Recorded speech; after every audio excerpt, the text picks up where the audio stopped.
Hello friends, আসসালামু আলাইকুম। Welcome to my channel Sharmin kitchen. আজকে আমি শেয়ার করছি লাচ্ছা পরোটা, আবার অনেকে ছেঁড়া পরোটাও বলে থাকে। একদম সহজে পারফেক্টভাবে হোটেলের মতো লাচ্ছা পরোটা। অনেক লেয়ার থাকার কারণে লাচ্ছার মতো হয়, তাই একে লাচ্ছা পরোটা বলা হয়। অনেক হোটেলে সকালে এই লাচ্ছা পরোটা বানিয়ে থাকে।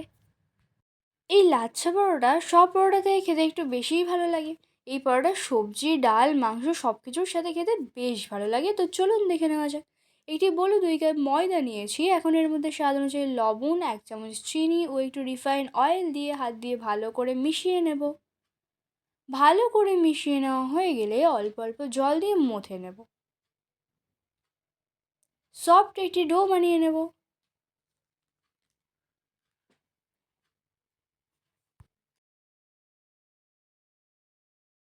ডো বানিয়ে নেওয়া হয়ে গেলে একটি বাটিতে কিছু রিফাইন অয়েল নিয়ে তার মধ্যে 1 চামচ কর্নফ্লাওয়ার পাউডার দিয়ে গুলে রাখছি।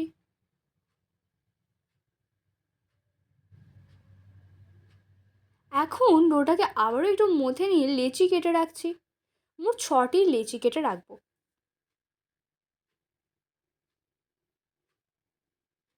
এখন একটি লেচি নিয়ে রুটির মতো বেলে নেব। একটু আটা ছড়িয়ে দিয়ে লেচির উপর আটা নিয়ে পাতলা মতো রুটির মতো বেলে নেব।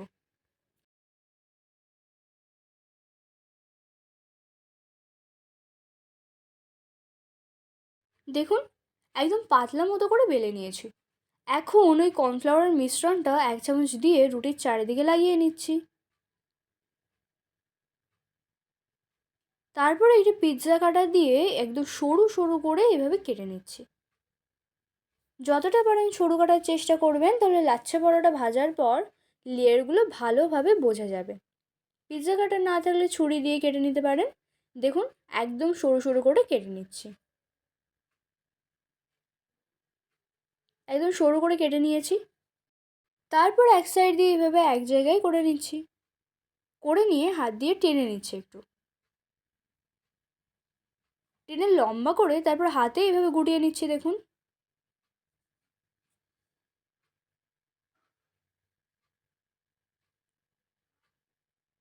তারপর এরকম করে হাত দিয়ে চেপে নিলেও হয়ে যাবে। আমি একটু বেলে নিচ্ছি। বেলে নেওয়ার পর দেখুন লেয়ারগুলি কত সুন্দর বোঝা যাচ্ছে। দেখুন,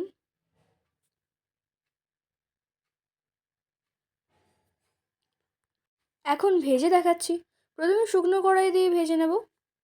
শুকনো ভেজে নিয়ে এই অবস্থায় ফ্রোজেন করে রাখতে পারেন। ইফতারে বা সেহরির সময় বার করে ভেজে নিতে পারেন। উল্টে দিয়ে প্রথমে শুকনো কড়াই ভেজে দিয়ে তারপর উল্টে দিয়ে এখন তেল দিয়ে ভালো করে ভেজে নেব। চেপে চেপে ক্রিস্পি করে ভিতরে যেন কাঁচা না থাকে। দেখুন, ভালো করে চেপে চেপে ভেজে নেব। কালার চেঞ্জ হয়ে আসছে। দেখুন, লেয়ারগুলো খুলে আসছে কত সুন্দর। একইভাবে সব পরোটাগুলি ভেজে নেব। এখন হাত দিয়ে এভাবে করে নেব, তাহলে সব পরোটার লেয়ারগুলি খুলে আসবে। একদম লাচ্ছার মতো লেয়ার একটি ছিঁড়ে দেখাচ্ছি। দেখুন, কত সুন্দর লেয়ার হয়েছে। একদম সহজে এরকম পারফেক্ট লাচ্ছা পরোটা আপনিও বানিয়ে ফেলতে পারবেন। এই পরোটাটি অন্য পরোটার থেকে খেতে বেশি ভালো লাগে। মাংস, ডাল, সবজি যে কোনো কিছুর সাথে খেতে ভালো লাগে। রমজানে ইফতারে হোক বা সেহরিতে এই পরোটাটি বানিয়ে ফেলতে পারবেন একদম সহজে।